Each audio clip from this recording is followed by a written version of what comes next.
पैसे कमवू नका या मताचा मी नाहीये, पैसे कमवा तो पुरुषार्थ आहे, पण केवळ पैशांसाठी जगणं म्हणजे जगणं नाहीये. काहींकडे ढिगानं पैसे आहेत पण त्याचा आनंद घेण्याची सुद्धा वृत्ती नाही, तर काय म्हणावं.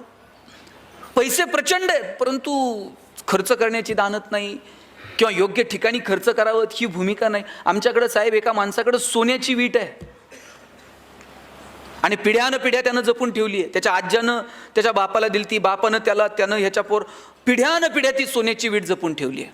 यानं कधी बायकोला साडी घेतली नाही नीट, यांनी कधी पोरांच्या शिक्षणाला लवकर कुठं 2 रुपये खर्च केले नाही. वीट मात्र तशीच्या तशी घरात पुरून ठेवली होती.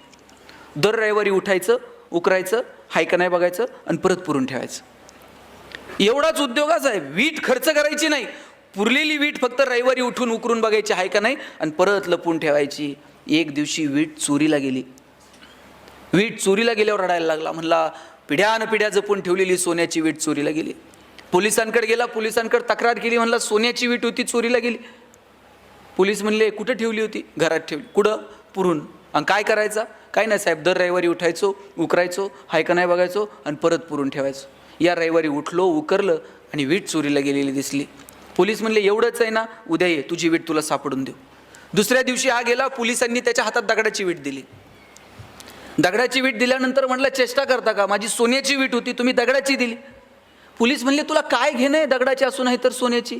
घरी जायचं,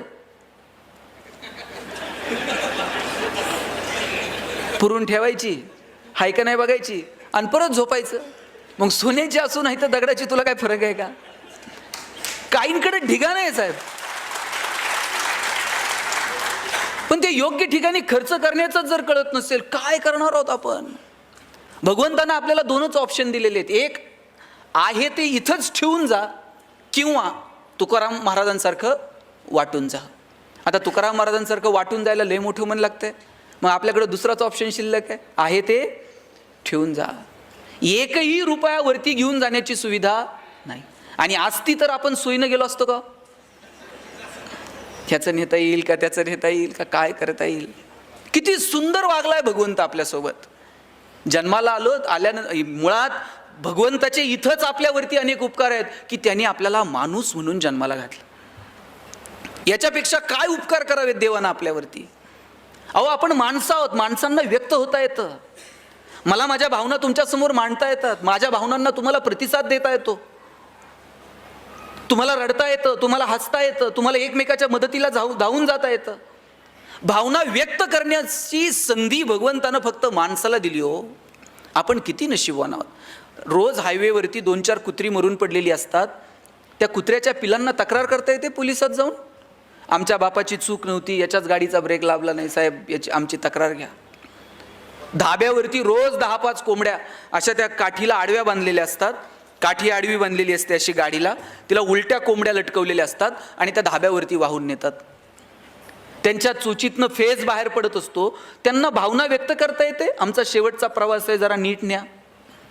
जनावरांना व्यक्त होता येत नाही. माणसंच आहोत आपण की आपल्याला व्यक्त होता येतं.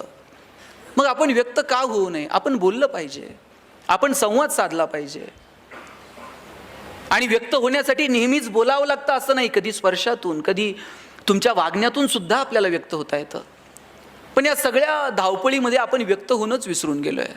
माझी आज विनंती आहे की व्यक्त व्हा. मगाशी आम्ही जेवायला बसलो आणि आपल्याकडनं फोन येत होते की लवकर या. मी साहेबांना म्हटलं की 10च मिनिटात टिफिन संपवतो, आज संपवला पाहिजे, नाही संपवला तर परत उद्या टिफिन मिळणार नाही. बायकोनं दिलेला टिफिन चवीनं खाणं हा सुद्धा प्रतिसादच आहे. तिनं सकाळी उठून तुमच्यासाठी केलेल्या टिफिनसाठी. रोज ती तुम्हाला टिफिन घेऊन देते, सकाळी लवकर उठते, टिफिन पाठवते आणि तुम्ही धाब्यावर काहीतरी खातायत आणि तो टिफिन परत नेताय. 1 दिवस, 2 दिवस, 3 दिवस, 4थ्या दिवशी असं करून बघा, तुम्हाला कळेल 5व्या दिवशीचा प्रतिसाद काय ते. कधीतरी तुम्ही तुमच्या प्रतिसादातून व्यक्त व्हा. आणि नेहमीच प्रतिसाद काय माहितीये का, आपण प्रतिसाद द्यायला कमी पडतो. आपली भूमिका कायम प्रतिकाराची असते. नात्यात जर छान आनंदी राहायचं असेल ना तर प्रतिकार नाही, प्रतिसाद द्या. मी असंच लग्नाला गेलो होतो एका, आणि सगळे नवीन जोडपे होते, सामुदायिक विवाह सोहळा होता आणि भाषण करताना मी सांगितलं प्रतिकार नको, प्रतिसाद द्या. त्या नवीन जोडी होती लग्न झालेली, त्यांनी असं वहीवर तिथं लिहून घेतलं, प्रतिकार नको प्रतिसाद द्या गणेश शिंदे. घरी गेल्यानंतर बायकोनं अशी आनंदात पर्स बिर्स फेकून दिली.